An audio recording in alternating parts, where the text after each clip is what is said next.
పరిశుద్ధ గ్రంథము నుండి పాత నిబంధన గ్రంథము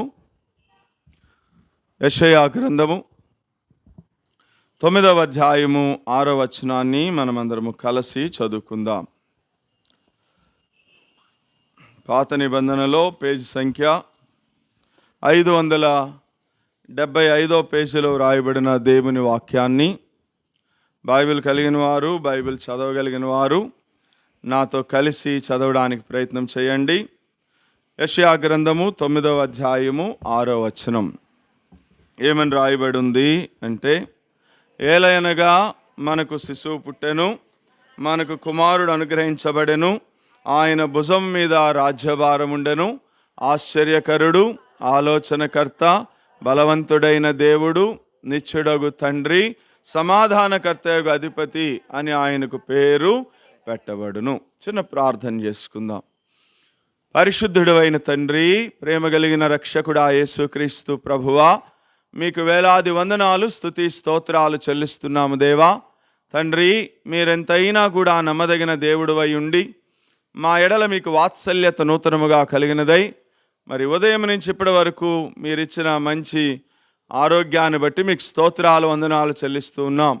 ప్రత్యేకించి ఈ రోజున ప్రభువా, మరి యావత్ ప్రపంచము మరి క్రీస్తుని ఆరాధించడానికి కొరకు మీరు అనుగ్రహించిన శ్రేష్టమైన సమయాన్ని బట్టి కూడా మీకు స్తోత్రాలు. మేము కూడా ఉదయకాల సమయము మరి మీరు స్వరక్తమిచ్చి సంపాదించిన సియోను సంఘముగా తండ్రి, మీరు సృష్టికర్త అయినటువంటి దేవుడవని, మరి పరిశుద్ధుడవైనటువంటి దేవుడవని, విమోచకుడవైనటువంటి దేవుడవని, మరి ఇమ్మానుయేల్ అయినటువంటి దేవుడవని, రక్షకుడు అయినటువంటి దేవుడవని, బోధకుడవైనటువంటి దేవుడవని, మధ్యవర్తి అయినటువంటి దేవుడవని, సర్వశక్తిమంతుడవైనటువంటి దేవుడవని, మరి దేవుని యొక్క కుమారుడిగా మమ్మల్ని కూడా మీ కుమారత్వంలోనికి తీసుకొచ్చినటువంటి వాడవని నమ్మి మిమ్మల్ని స్తుతించి ఆరాధించే ధన్యత ఇచ్చారు.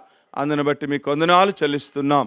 ఈ రాత్రి ప్రత్యేకించి మరి మీ దాసులు, సహోదరులు, మరి ప్రసాద్ గారు, మరి సహోదరి గౌరీ అక్క, మరి వారిని ప్రేమించి ఇచ్చిన బిడ్డలు మహేష్, ఆనందను బట్టి మీకు స్తోత్రాలు ప్రభువా. ఆ కుటుంబంలో ఈ సంవత్సరం అంతా కూడా మీరు చేసిన మేలులు, ఉపకారములు జ్ఞాపకం చేసుకుంటూ ఈ రాత్రి స్థానిక సంఘ విశ్వాసులతో, బంధువులతో, స్నేహితులతో కలిసి మీకు కృతజ్ఞతాస్తుతి ఆరాధన చెల్లించాలని ఆశపడి ఏర్పాటు చేసిన ఈ కూడికను బట్టి మీకు స్తోత్రాలు చెల్లిస్తూ ఉన్నాం. తండ్రి, వాతావరణాన్ని, కరెంటుని, సమస్తాన్ని కూడా మీ స్వాధీనంలో ఉంచుకున్నారు. అందుని బట్టి మీకు వందనాలు, స్తోత్రాలయ్యా. నీ నామంలో సిద్ధపరిచి సమకూర్చి తీసుకొచ్చిన ప్రతి బిడ్డను బట్టి కూడా మిమ్మల్ని స్తుతిస్తూ ఉన్నాం. ఇంకెవరైతే మీ ఏర్పాట్లో ఉన్నారో, ఇంకెవరైతే పిలువబడుతూ వచ్చారో అటు వారు కూడా త్వరపడి ఈ ప్రాంతానికి రావడానికి కొరకై మీరే మార్గములు సరళం చేయమని వేడుకుంటున్నాం. నాయన కనికరించండి. ఇప్పటి వరకు సియోను గీతాలతో మిమ్మల్ని కీర్తించి కొనియాడే కృపనిచ్చారు. అందుని బట్టి కూడా మీకు స్తోత్రాలు.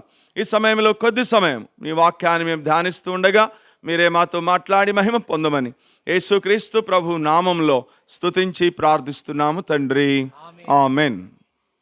మంచిది. ఉదయకాలంలో కొన్ని సంగతులు ఈ వచనంలో నుంచి మనం చూస్తూ వచ్చాం. ఏమని రాయబడి ఉంది అంటే, ఏలయనగా మనకు శిశువు పుట్టెను, మనకు కుమారుడు అనుగ్రహించబడెను అని యేసుక్రీస్తు ప్రభువారు ఈ భూమి మీద జన్మించడానికి ఇంచుమించు 700 సంవత్సరాలకి పూర్వమే యెషయా అనేటటువంటి ప్రవక్త ప్రవచిస్తూ మరి ఈ వచనాన్ని రాసినట్లుగా మనం చూస్తూ వచ్చాం. మరి యేసు ప్రభువారు జన్మించడానికి 700 సంవత్సరాలకి పూర్వమే మరి పెద్ద ప్రవక్తల్లో ఒక ప్రవక్త అయినటువంటి యెషయా అనే ప్రవక్త ఈ వచన భాగాన్ని ప్రవచిస్తూ అన్నాడు, ఏలయనగా మనకు శిశువు పుట్టెను, మనకు కుమారుడు అనుగ్రహించబడెను అన్నాడు. ఉదయం కొన్ని సంగతులు చెప్పాను. శిశువు అనేది యేసుక్రీస్తు ప్రభువారి యొక్క మానవత్వానికి సూచన. కుమారుడు అనేది యేసుక్రీస్తు ప్రభువారి యొక్క దైవత్వానికి సాదృశ్యము అని. కాబట్టి ఆయన 100% దేవుడు, అదే సందర్భంలో 100% మానవుడిగా ఆయన ఈ భూమి మీదకి దిగివచ్చాడు. ఎందుకు దేవుడు మానవుడిగా ఈ భూమి మీదకి రావాల్సి వచ్చింది అంటే, పొద్దున ఇంచుమించు 9 సంగతులు నేను మీకు తెలియజేస్తూ వచ్చాను.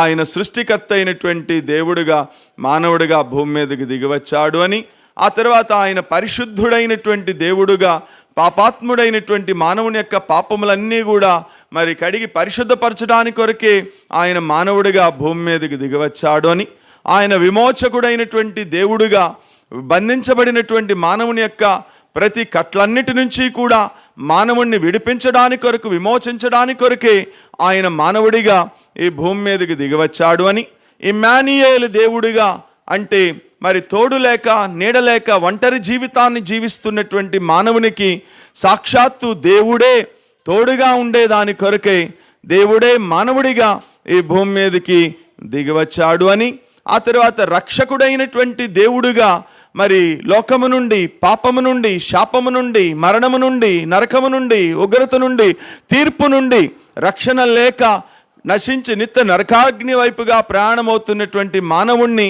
వెదకి రక్షించడానికి కొరకే రక్షకుడైన దేవుడిగా ఆయన భూమి మీదకి దిగివచ్చాడు అని, ఆ తర్వాత ఆయన బోధకుడైనటువంటి దేవుడిగా పరలోక రాజ్య మర్మములను గురించి మనకి బోధపరిచేదాని కొరకై రబ్బూని అనగా బోధకుడుగా అనగా టీచర్గా ఆయన మన మధ్యలోనికి దిగివచ్చాడు అని, అంత మాత్రమే కాదు ఆయన మధ్యవర్తి అయిన దేవుడిగా అంటే దేవునికిని దేవుడొక్కడే, దేవునికిని నరులకిని మధ్యవర్తియు ఒక్కడే, ఆయనే ప్రభువైన యేసుక్రీస్తు వారు అని చెప్పబడినట్లు మరి మానవుడు దేవునితో ఉన్నటువంటి సమాధానాన్ని కోల్పోయినటువంటి వాడై దేవునికి దూరమైపోయినటువంటి మానవుణ్ణి మరలా తిరిగి దేవునితో సమాధానపరచడానికి కొరకై ఒక మధ్యవర్తి అయినటువంటి దేవుడిగా ఆయన మానవుడిగా భూమి మీదకి దిగివచ్చి ఆ కలువరి శిలువలో ఆయన చేసినటువంటి ఆ శిలువ బలియాగము ద్వారా, ఆ శిలువలో ఆయన చిందించిన పరిశుద్ధమైన, నిర్దోషమైన,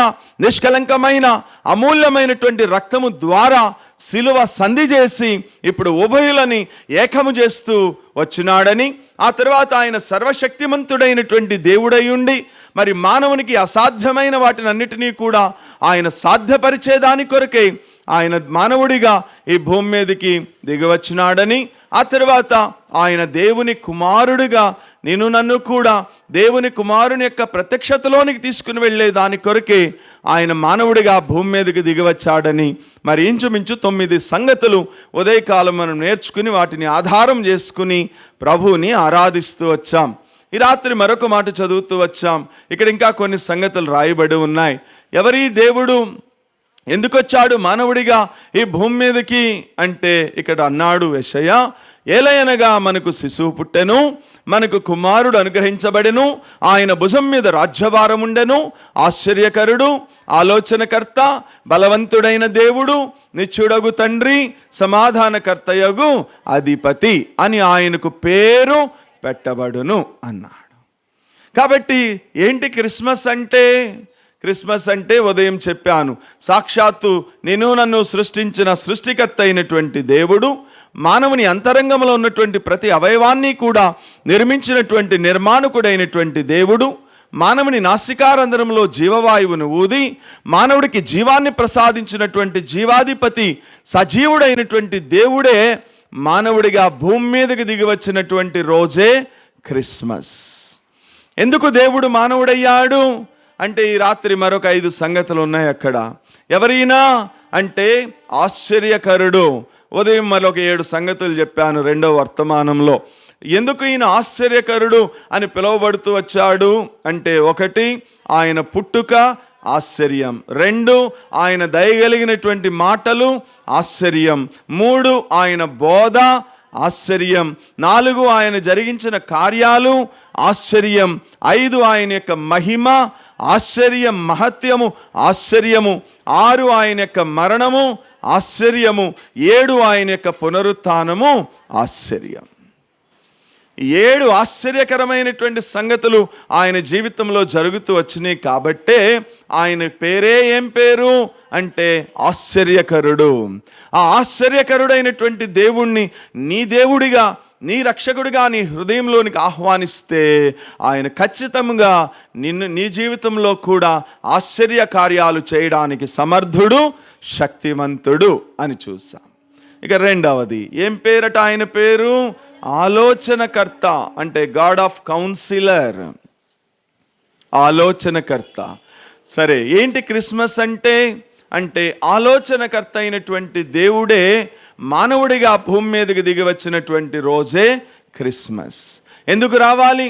ఆలోచనకర్త అయినటువంటి దేవుడు మానవుడిగా భూమి మీదకి రావడానికి కలిగిన ప్రాముఖ్యమైనటువంటి ఉద్దేశం ఏంటి అంటే, మీరు చూస్తే ఈ లోకంలో చాలామంది వారికి సరైనటువంటి ఆలోచన చెప్పి నడిపించేవారు లేని కారణాన్ని బట్టే చాలామంది వారి జీవితంలో ఎటు వెళ్ళాలో తెలియక, మరి అగమ్య గోచరమైనటువంటి జీవితాలు జీవించలేక మధ్యలోని ఆత్మహత్యలు చేసుకుని వారి జీవితాలని ముగించేసుకుంటున్నారు. కారణం ఏంటి?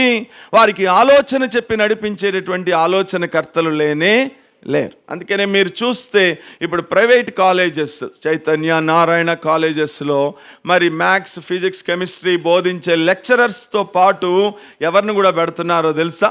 కౌన్సిలర్స్ పెడుతున్నారు. అంటే అమ్మా మీరు చచ్చిపోవద్దు, ఆత్మహత్య చేసుకోవద్దు, బాగా చదువుకోండి అని వాళ్ళ మానసిక స్థితిని కౌన్సిలింగ్ చేసేటటువంటి కౌన్సిలర్స్ను కూడా పెడుతూ ఉన్నారు.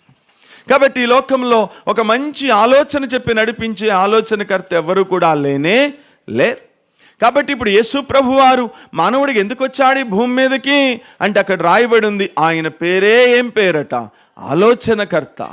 అంటే ఆలోచనకర్త అయిన దేవుడు ఎందుకు వచ్చాడు అంటే, నువ్వేం చదువుకోవాలో నీకు ఒక ఆలోచన చెప్పడానికి, నువ్వు ఎక్కడ ఉద్యోగం చేయాలో నీకు ఒక మంచి ఆలోచన చెప్పి నడిపించడానికి, నువ్వు ఎవరిని వివాహం చేసుకోవాలో నీకు ఒక మంచి ఆలోచన చెప్పడానికి, నీ భవిష్యత్తు పట్ల ఆయన యొక్క ఉద్దేశం ఏంటో నీకు ఒక ఆలోచన చెప్పి నేను నడిపించడానికి కొరకే ఆలోచనకర్త అయినటువంటి దేవుడే మానవుడిగా భూమి మీదకి దిగి వచ్చాడు. ఆయన పేరే యేసుక్రీస్తు ప్రభువారు. అందుకనే 32వ కీర్తన 8వ వచనంలో రాయబడి ఉంటుంది, నీ మీద దృష్టి ఉంచి నేను నీకు ఆలోచన చెప్పేదను. 33:17లో ఉంటుంది, ఆయన ఆలోచనలు గంభీరమైనటువంటి ఆలోచనలు అని. యెహోవా ఆలోచన సదాకాలము కూడా నిలిచి ఉండేటటువంటి ఆలోచన అని. యెహోవా ఆలోచన సత్యమైనటువంటి ఆలోచనని. యెహోవా ఆలోచన నీ ఆలోచన కంటే కూడా ఉన్నతమైనటువంటి శ్రేష్టమైనటువంటి ఆలోచన కలిగినటువంటి దేవుడు అని బైబిల్ గ్రంథంలో పలు పర్యాయాలు మనం చూస్తూ ఉన్నాం. కాబట్టి ఎందుకు వచ్చాడు ఆలోచనకర్త అయిన దేవుడు మానవుడిగా అంటే, ఆలోచన లేక సరైనటువంటి మార్గంలో నడవక తన ఎదుటిగా ఉన్నటువంటి మార్గము తన దృష్టికి సరైనదే అనుకుని మానవుడు భ్రమపడి ఆ మార్గము గుండా అది చివరికి మరణానికి తీసుకుని వెళుతుంది అన్న వాస్తవ సత్యాన్ని మరిచిపోయి మనోనేత్రాలు ముయ్యబడినటువంటి వాడై తనకిష్టమైన త్రోవలో వెళుతున్నటువంటి మానవునికి ఒక మంచి ఆలోచన చెప్పి సరైన మార్గంలో నడిపించడానికి కొరకే ఆలోచనకర్త అయిన దేవుడే మానవుడిగా భూమి మీదకి దిగి వచ్చాడు. ఆయన పేరే యేసుక్రీస్తు ప్రభువారు. ఈ రాత్రి ఈ శబ్దాంతరం ద్వారా ఈ సువార్తను వింటున్న ప్రియమైన సహోదరి సహోదరుడా, ఒకవేళ నీ జీవితంలో కూడా నీకు మంచి ఆలోచన చెప్పి నడిపించేవారు లేని కారణాన్ని బట్టి నీ జీవితము కూడా ఎటూ అర్థము కానటువంటి అగమ్య గోచరమైన స్థితిలో ఉందేమో, ఈ రాత్రి ప్రభు నీతో మాట్లాడుతున్న మాట ఏంటో తెలుసా? నీలాంటి వారికి మంచి ఆలోచన చెప్పి నడిపించడానికి కొరకే ఈ ఆలోచనకర్త అయిన దేవుడే ఇంచుమించు 2024 సంవత్సరాలకి పూర్వము ఆలోచనకర్తగా మానవుడిగా ఈ భూమి మీదకి దిగి వచ్చాడు. ఆయన పేరే యేసుక్రీస్తు ప్రభువారు. ఈ సంవత్సరమైనా, ఈ రోజైనా, ఈ క్రిస్మస్కైనా ఈ ఆలోచనకర్త అయిన దేవుణ్ణి నీ దేవుడిగా నీ హృదయంలోనికి ఆహ్వానిస్తే ఆయన నీకు కూడా ఒక మంచి ఆలోచన చెప్పి నడిపిస్తాడు. ఇది 2. 3వది ఏం పేరు? ఆయన పేరు బలవంతుడైన దేవుడు అన్నాడు. ఎవరట ఈ దేవుడు? బలవంతుడైన దేవుడు. బలవంతుడైన దేవుడు మానవుడిగా ఈ భూమి మీదకి దిగి వచ్చిన సందర్భమే క్రిస్మస్. ప్రశ్న మళ్ళీ, ఎందుకు పాస్టర్ గారు బలవంతుడైన దేవుడు ఆ స్వర్గరాజ్యంలోనే ఉండొచ్చు కదండి, మానవుడికి ఎందుకు వచ్చాడు ఈ భూమి మీదకి అంటే, మరి మానవులందరమైనటువంటి మనమందరం ఎవరము చెప్పండి? బలహీనులం. ప్రతి మానవుడు కూడా బలహీనుడే. కానీ మానవుడేమనుకుంటున్నాడు? నాకు చాలా ధనం ఉంది కాబట్టి నాకు ధనబలం ఉంది అనుకుంటున్నాడు మానవుడు. కొంతమంది నా వెనుక 100 మంది వస్తుంటారు కాబట్టి నాకు ప్రజాబలం ఉంది, మంది మార్బలం ఉంది అనుకుంటున్నాడు మానవుడు. యవనస్తులైనటువంటి పిల్లల్ని చూస్తే వాళ్ళు ఏమనుకుంటారు, నేను జిమ్కి వెళ్తున్నాను, మంచి 6 ప్యాక్ బాడీ ఉంది కాబట్టి నేను చాలా బలవంతుణ్ణి అనుకుంటాడు మానవుడు, యవనస్తులు. ఇంతకీ మానవుని బలం ఎంతండి? మానవుని బలము అంటే ఈ 6 ప్యాక్ బాడీ ఉన్నవారు కూడా రాత్రి తిన్న పలావ్ అరగలేదనుకోండి, ఒక 3 వాంతులు 3 విరోచనాలు అయితే ఒక 6 మోసుకుని వెళ్ళి సెలైన్ ఎక్కిస్తే కానీ మళ్ళీ వీడు తిరిగి నడుచుకుని రాలేడు. ఇది మానవుని యొక్క బలం. అంటే ప్రతి మానవుడు కూడా బలవంతుడైనటువంటి దేవుని దృష్టికి ఎవరో తెలుసా? బలహీనుడే. ఎందుకు మానవుడు బలహీనుడయ్యాడు అంటే బైబిల్ అంటుంది, పాపము మానవుడిని ఏం చేస్తుంది? బలహీనపరుస్తుంది. పాపము వలన మానవుడు బలహీనుడైపోతూ ఉన్నాడు. బలహీనపరచబడినటువంటి స్థితిలోనికి వెళ్ళిపోయాడు మానవుడు. అందుకనే బైబిల్ సెలవిస్తూ ఉంది, భక్తుడన్నాడు, నాలో పాపమున్న కారణాన్ని బట్టి నా ఎముకలలో స్వస్థత లేదన్నాడు. ఇర్మియా అన్నాడు, మీకు మేలు కలగకుండకపోవడానికి మీ పాపములే కారణమన్నాడు. సంఖ్యాకాండంలో రాయబడి ఉంది, మీ పాపము ఒక రోజున మిమ్మును పట్టుకుంటది. పాపము చేయు ప్రతివాడు కూడా పాపానికి దాసుడే. రోమాపత్రిక 6:23లో రాయబడి ఉంది, పాపము వలన వచ్చు జీతము మరణము అని. ఈ వచనాలన్నీ మనకేం తెలియజేస్తున్నాయి అంటే పాపము మానవుడిని ఏం చేస్తూ ఉంది చెప్పండి? బలహీనపరుస్తుంది. మీరు ఇలా అనుకోవచ్చు, పాస్టర్ గారు నేనేమి పాపాత్ముడిని కాదండి, నేను చాలా పుణ్యాత్ముడినండి, నేను చాలా దాన ధర్మాలు, జపదపాలు, తీర్థయాత్రలు, పుణ్యస్నానాలు, పుణ్యకార్యాలు చేసేటటువంటి పుణ్యాత్ముడినండి, నేనేమి పాపిని కాదండి అనుకుంటున్నాడు మానవుడు. బట్ బైబిల్ అంటుంది, రోమాపత్రిక 3వ అధ్యాయం 23వ వచనంలో, ఏ భేదమును లేదు, అందరూ పాపము చేసి దేవుడు అనుగ్రహించు మహిమను పొందలేకపోతున్నారు. అంటే ఆ మాటకు అర్థమేంటి? ఏ భేదము లేదట. ఏ విషయంలో? పాపము చేసే విషయంలో ఉన్నత కులస్తుడనో తక్కువ కులస్తుడనో, ధనికుడనో దరిద్రుడనో, పెద్దవాడనో చిన్నవాడనో, పొట్టివాడనో పొడుగువాడనో, నల్లవాడనో తెల్లవాడనో, చదువుకున్నవాడనో చదువులేని వాడనో, పురుషుడనో స్త్రీ అనో, ఇట్లాంటి ఏ భేదము కూడా లేదు. కానీ మానవుడిగా పుట్టిన ప్రతి మానవుడు కూడా పాపంలో పుట్టి, పాపంలో జీవిస్తూ, పాపాన్నే తింటూ, పాపాన్నే త్రాగుతూ, పాపము వలన వచ్చి జీతమైనటువంటి మరణానికి పాత్రుడుగా ఉన్నాడు. ఇది వాస్తవ సత్యం స్నేహితుడా. కాబట్టి ప్రతి మానవుడు పాపే, జన్మతః కర్మతః. ఈ భూమి మీద పుట్టిన ప్రతి మానవుడు కూడా పాపే. కాబట్టి ఆ పాపము వలన మానవుడు ఏమైపోతున్నాడు? బలహీనుడైపోతున్నాడు. ఇలాంటి బలహీనుడైనటువంటి మానవుని యొక్క పాపాన్ని పరిహరించి మానవుణ్ణి బలవంతుని చేయడానికి కొరకే బలవంతుడైనటువంటి దేవుడే ఇంచుమించు 2024 సంవత్సరాలకి పూర్వము మానవుడిగా భూమి మీదకి దిగివచ్చాడు. ఆయన పేరే యేసుక్రీస్తు ప్రభువారు.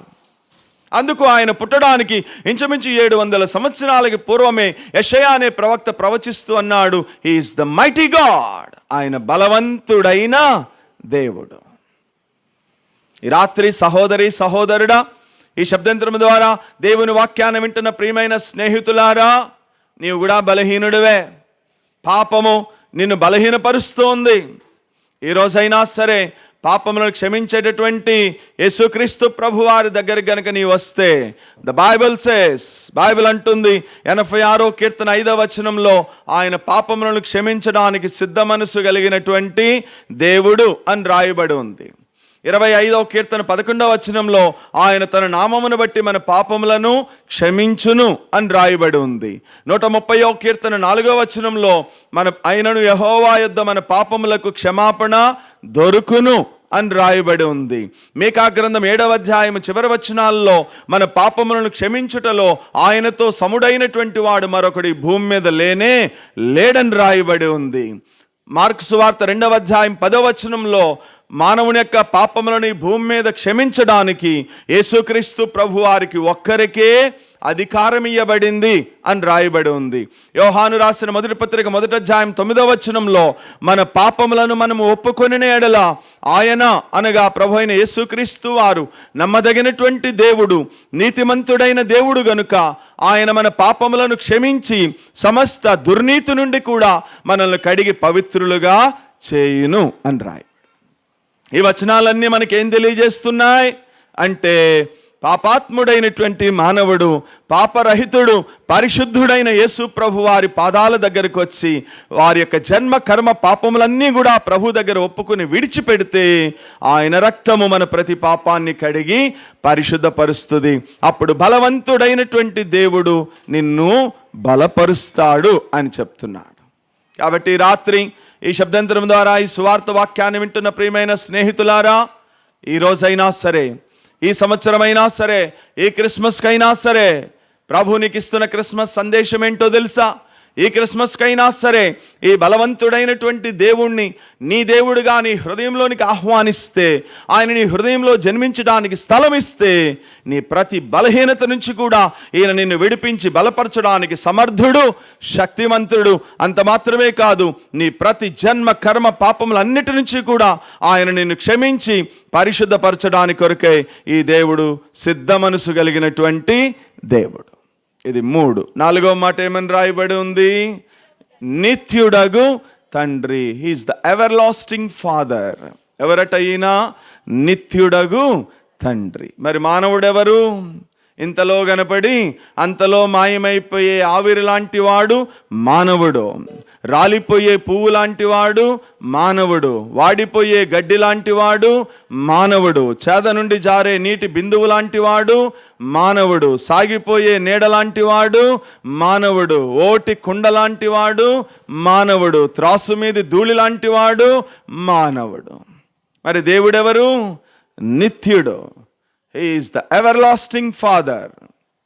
ఆయన యుగ యుగాలు కూడా నిరంతరము కూడా నిలిచి ఉండేటటువంటి దేవుడు.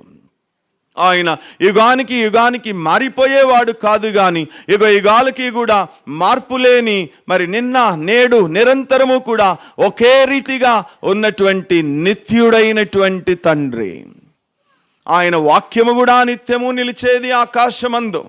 ఆయన అంటాడు, ఆకాశము భూమి గతించినా గతించినేమో కానీ నా మాట పొల్లైనను సున్నైనను తప్పిపోదు. అది ఆకాశమందు నిత్యము ఏం చేస్తుందట? నిలిచి ఉంటుంది. ఆయన మాట మాత్రమే కాదు, ఈవెన్ ఆయన రాజ్యము కూడా నిరంతరము నిలిచి ఉండే రాజ్యం. దానియేలు గ్రంథం 2:44 రాయబడి ఉంటుంది, ఈ లోక రాజ్యాలన్నీ కూడా ఒక రోజున అంతమైపోతాయట, కానీ యేసు ప్రభు వారి యొక్క రాజ్యము నిశ్చలమైనటువంటి రాజ్యము, నిత్యమైనటువంటి రాజ్యము, నిరంతరము కూడా నిలిచి ఉండేటటువంటి రాజ్యము. సరే, మంచిది. క్రిస్మస్ అంటే ఏంటి అంటే, దేవుడే మానవుడిగా భూమి మీదకి దిగివచ్చిన రోజే క్రిస్మస్. దేవుడు మానవుడయ్యాడు, అదే క్రిస్మస్ అంటే. ఎందుకు దేవుడు మానవుడిగా రావాల్సి వచ్చింది భూమి మీదకి అంటే, మట్టిలో ఉన్నటువంటి మానవుణ్ణి ఆ నిత్యరాజ్యానికి తీసుకుని వెళ్ళడానికి కొరకే నిత్యుడగు తండ్రి అయినటువంటి దేవుడే మానవుడిగా భూమి మీదకి దిగివచ్చాడు 2024 సంవత్సరాలకి పూర్వము. ఆయన పేరే యేసుక్రీస్తు ప్రభువారు. ఇప్పుడు అర్థమైందా క్రిస్మస్ అంటే ఏంటో? ఏంటి క్రిస్మస్ అంటే? నిత్యుడైనటువంటి దేవుడు మానవుడిగా భూమి మీదకి వచ్చాడు.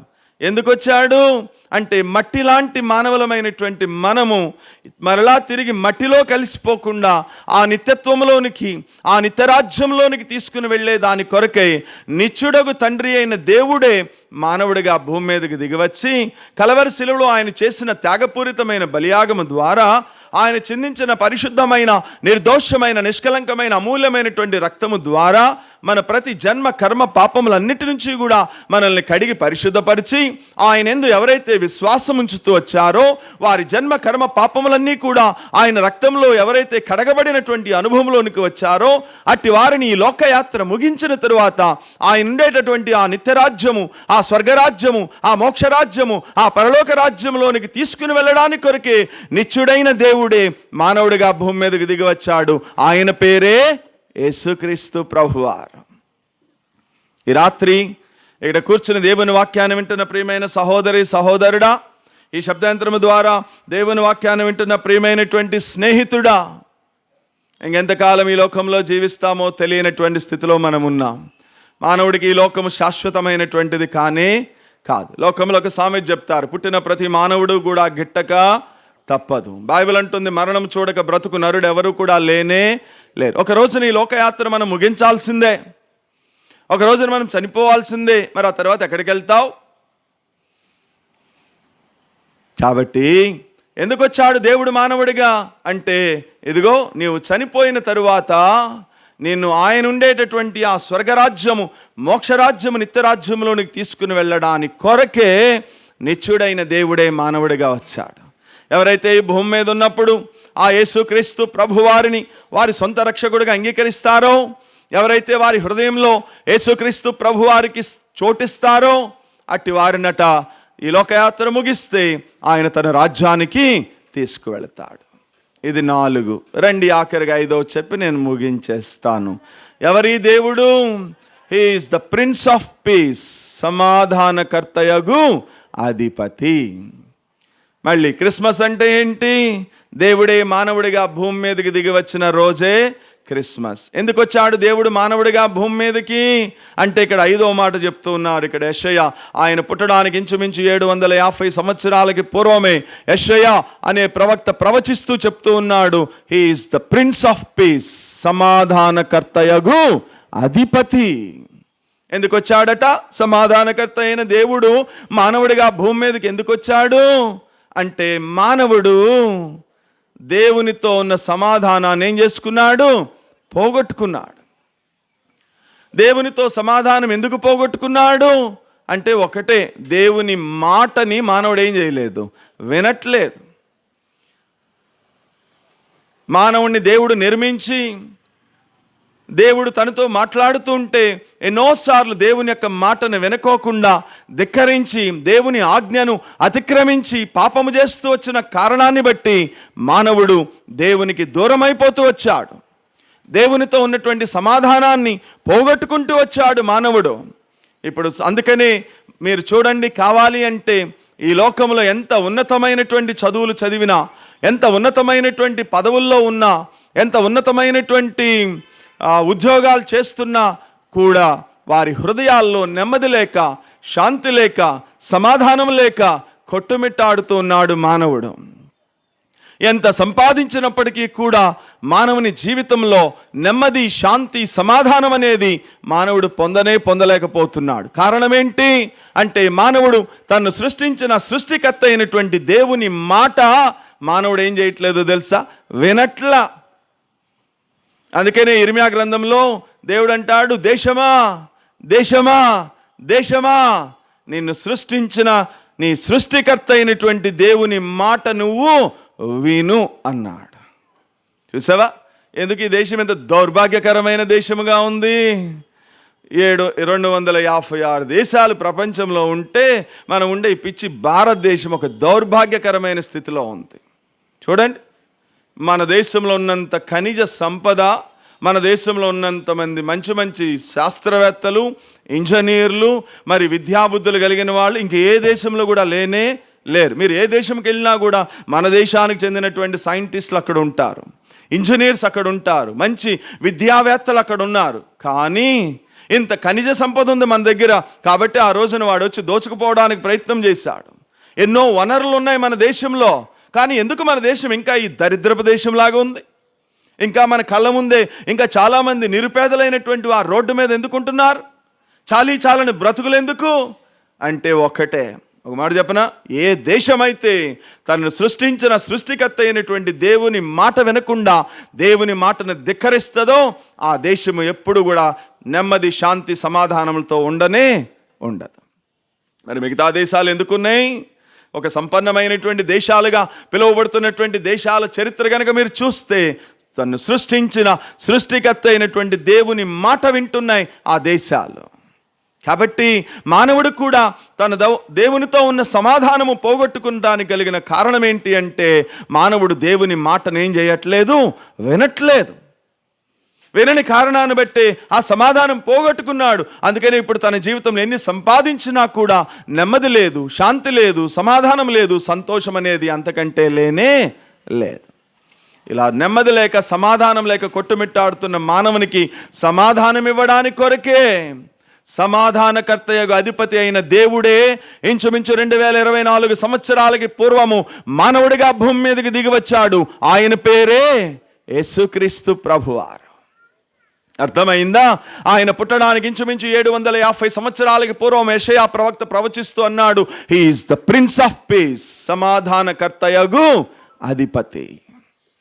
ఈ రాత్రి ఈ శబ్దాంతరం ద్వారా ఈ సువార్తను వింటున్న ప్రియమైన సహోదరి సహోదరుడా, ఒకవేళ నీ జీవితంలో కూడా నెమ్మది లేక, నీ కుటుంబంలో కూడా సమాధానం లేక, సంతోషం లేక, ఎందుకు నాకు ఈ జీవితం, చస్తే బాగుండు అని ఆత్మహత్య చేసుకుని చావాలని ప్రయత్నం చేస్తున్నావేమో, నీతోనే ప్రభు మాట్లాడుతున్నాడు. చావాల్సినటువంటి అవసరం లేనే లేదు. ఎందుకు? ఇదిగో ఈ దేవుడు సమాధానకర్తయగు అధిపతి అయినటువంటి దేవుడు. ఈ దేవుడు నీకు సమాధానం ఇచ్చి, నీకు నెమ్మదినిచ్చి, నీకు శాంతి సంతోషం ఇవ్వడానికి కొరకే ఇంచుమించు 2024 సంవత్సరాలకి పూర్వము మానవుడిగా భూమి మీదకి దిగి వచ్చాడు. అదే క్రిస్మస్ అంటే. క్రిస్మస్ అంటే అదేదో క్రైస్తవుల పండగ అనుకుని దూరంగా వెళ్ళిపోతున్నావేమో. కాదు స్నేహితుడా. క్రిస్మస్ అంటే సాక్షాత్తు ఇదిగో నిన్ను సృష్టించిన సృష్టికర్త అయినటువంటి దేవుడు, సమాధానకర్త అయినటువంటి దేవుడే మానవుడిగా భూమి మీదకి దిగివచ్చి సమాధానం లేక కొట్టుమిట్టాడుతున్నటువంటి మానవునికి నా శాంతినే నేను మీకు అనుగ్రహిస్తూ ఉన్నాను, నా సమాధానాన్నే నేను మీకు అనుగ్రహిస్తూ ఉన్నాను, లోకం ఇచ్చేటటువంటి శాంతి సమాధానములు నేను మీకు ఇవ్వట్లేదని ఆయన సెలవిస్తూ వచ్చాడు. కాబట్టి రాత్రి ఒకవేళ నీ జీవితంలో సమాధానం లేకుండా ఉన్నావేమో, ఈ రోజైనా సరే, ఈ క్రిస్మస్కైనా సరే, ఈ రాత్రైనా సరే, ఈ సమాధానకర్తయగు దేవుణ్ణి నీ దేవుడుగా నీ హృదయంలోనికి ఆహ్వానిస్తే ఆయన తప్పకుండా నీకు కూడా శాంతి సమాధానములు ఇవ్వడానికి ఈ దేవుడు సమర్థుడు, శక్తిమంతుడు. అయిపోయింది నా వర్తమానం. ఎన్ని సంగతులు చెప్పాను చెప్పండి? 5 సంగతులు. ఏమేంటి? 1, ఆయన ఆశ్చర్యకరుడు. 2, ఆలోచనకర్త. 3, బలవంతుడైన దేవుడు.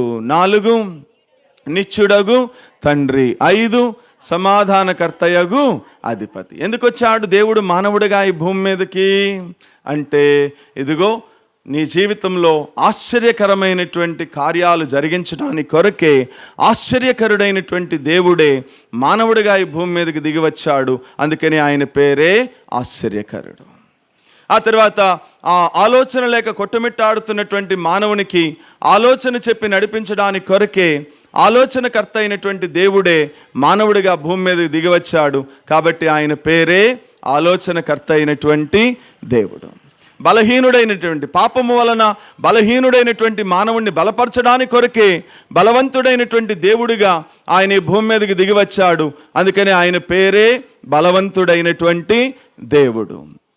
ఆ తరువాత నిత్యరాజ్యానికి వారసుడిగా చేసేదాని కొరకే నిత్యుడగు తండ్రి అయిన దేవుడే మానవుడిగా భూమి మీదకి దిగి వచ్చాడు. ఆయన పేరే యేసు ప్రభువారు.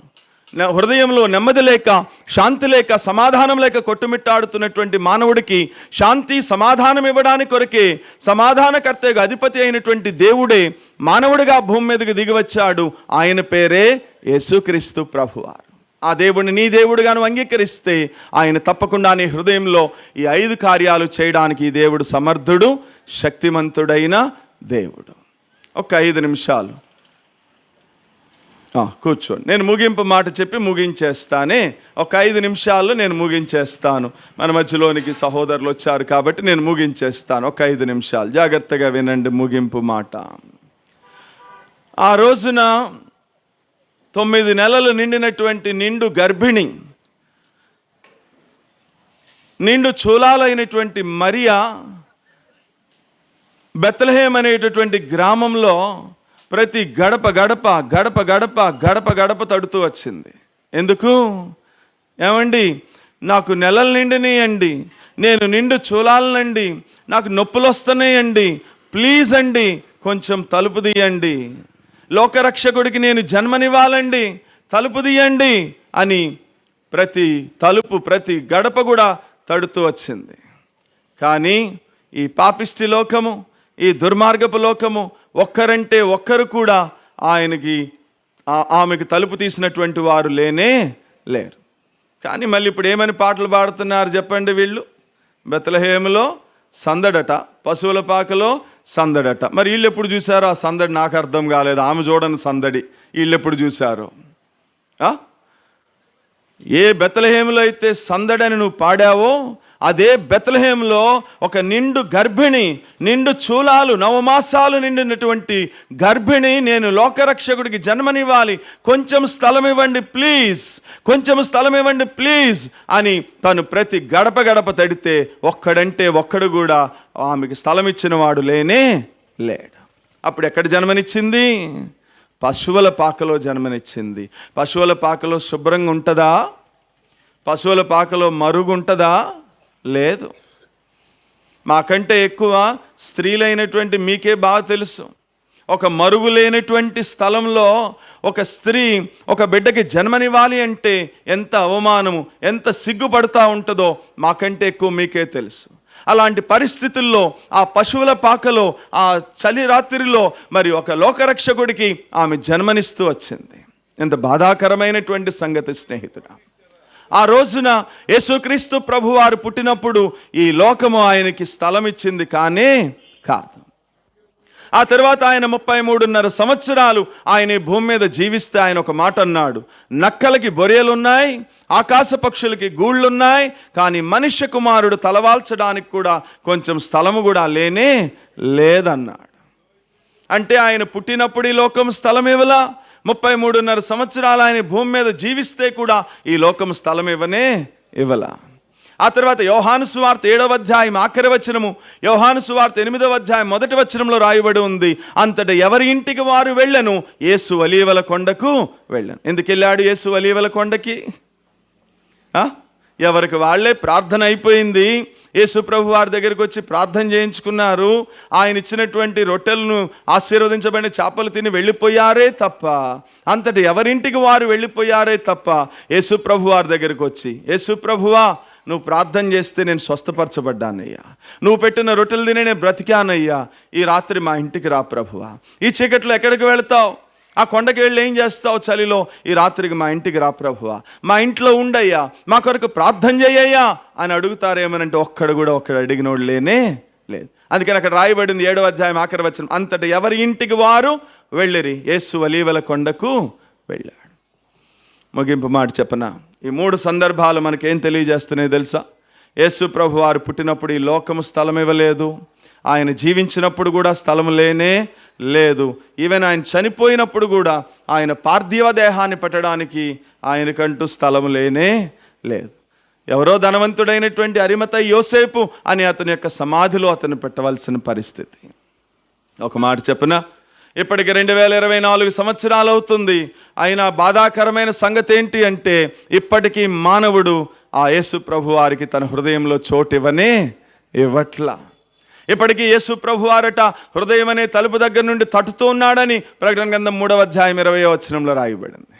ఇంకో బాధాకరమైన సంగతి ఏంటంటే మనం వేయంగానే అట్లా మీరు బయట కొన్ని సంఘాలు కొన్ని చర్చెస్ దగ్గర చూస్తే ఆ పైన అటు ఉన్నటువంటి సిఎస్ఐ లూథరన్ పెద్ద పెద్ద చర్చల దగ్గర మీరు చూస్తే బయట వాళ్ళు ఒక సెట్టింగ్ వేశారు. ఏంటా సెట్టింగు? 2 కర్రలు బాతి ఆ రోడ్డు మీద ఉన్నటువంటి ఎండుగడ్డ అంతా తీసుకుని వచ్చి అక్కడ వేసి అదొక పశువుల పాక సెట్టింగ్ చేసి దాంట్లో యేసు ప్రభు వారిని పడుకోబెట్టి క్రీస్తు నేడు పుట్టెను హల్లెలూయా అన్నారు. అంటే ఇప్పటికి 2024 సంవత్సరాల తర్వాత కూడా యేసు ప్రభు వారికి స్థలం ఎక్కడా? వాళ్ళ చర్చి బయట ఉన్నటువంటి దాంట్లోనే కదా. కాబట్టి జాగ్రత్త, ఈ రాత్రి అయినా సరే నీ హృదయంలో ఆయనకి చోటిస్తే, యేసు ప్రభు వారికి నీ హృదయంలో స్థలం ఇస్తే ఆయన నీ జీవితంలో కూడా ఆశ్చర్యకరమైన కార్యాలు చేయడానికి సమర్థుడు, శక్తిమంతుడు. ఆయన నీ హృదయంలో చోటు కోరుకుంటున్నాడు బిడ్డ. అందుకని అన్నారు, యేసు జన్మించే లోకాన ఎందరికో, క్రీస్తు ఉదయించే హృదయాన కొందరికి. ఈరోజు నీ హృదయంలో యేసు ప్రభు వారు ఉదయిస్తే నువ్వు ధన్యుడివి, ధన్యురాలివి. అటు కృప ప్రభు మనందరికీ దయచేయునుగాక. ఆమేన్. తలలు వంచుదాం.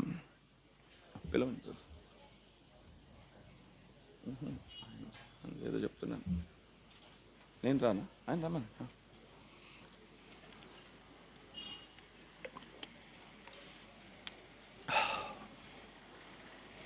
చిన్న ప్రార్థన చేస్తాను. పరిశుద్ధుడైన తండ్రి, మీకు వందనాలు. ఈ రాత్రి ఈ శబ్దాంతరం ద్వారా ఈ సువార్తను విన్న వారి హృదయాల్లో యేసు ప్రభు వారిని జన్మించడానికి, యేసు ప్రభు వారిని ఆహ్వానించడానికి కొరకై వారిని మీరు స్పందింప చేయమని, వారి జీవితాలు కూడా గొప్ప కార్యాలు జరిగించమని, ముందున్న కార్యక్రమాన్ని మీ నామ మహిమార్థం మీరు జరిగించమని యేసు ప్రభు నామంలో ప్రార్థిస్తున్నాం తండ్రి, ఆమేన్. ఇవన్నీ తీసేయండి, ఈ సెట్టింగ్స్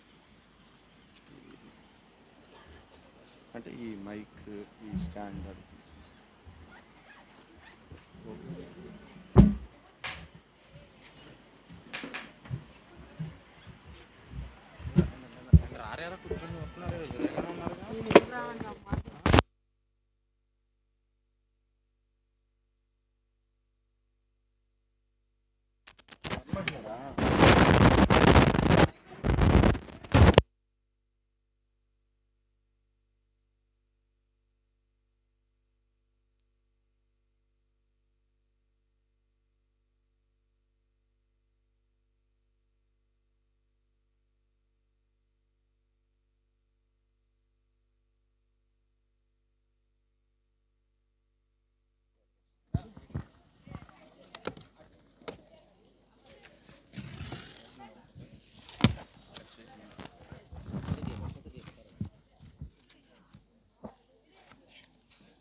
మరి మన మధ్యలోనికి మరి సహోదరులు మామిళ్ళపల్లి జయప్రకాష్ గారు మరి మన మధ్యలో ఉండడం మరి ఎంతో ఆశీర్వాదకరం.